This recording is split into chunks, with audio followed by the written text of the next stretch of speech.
Virginia hospitals report about $1 billion in losses last year because of the pandemic, but that doesn't appear to be the case for every hospital.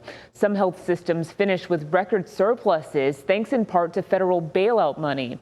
And tonight's Working on Your Bill, Bree Season explains how all of this might impact where you see a doctor next. More than 8,800 healthcare providers in Virginia accepted stimulus money from the federal government last year. That includes dentists, chiropractors, and even plastic surgeons in densely populated areas.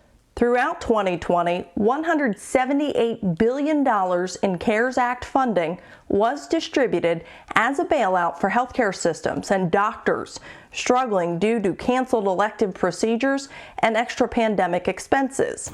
In Virginia, the top 5 recipients, Inova, Sentara, UVA, VCU, and Centra, collected nearly 40% of all the stimulus funds sent to our state.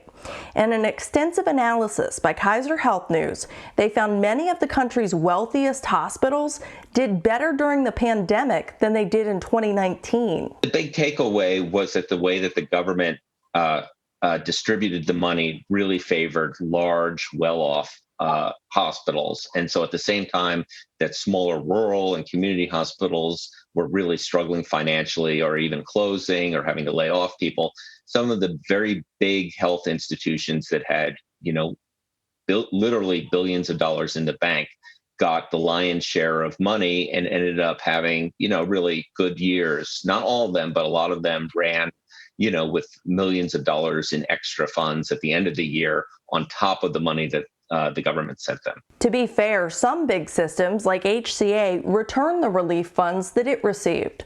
Last fall, the healthcare giant said giving back the $6 billion in taxpayer dollars was a socially responsible thing to do. Bottom line, expect doctors and hospitals already operating with less to continue looking for ways to cut costs, which could put some out of business in underserved areas or drive up the price of care. Working for you, Bree Season, CBS 6 News. The Problem Solvers have saved viewers more than $250,000. If you've received a high medical bill, tell us your story at WTVR.com/yourbill. We'll be in touch if we think we can help.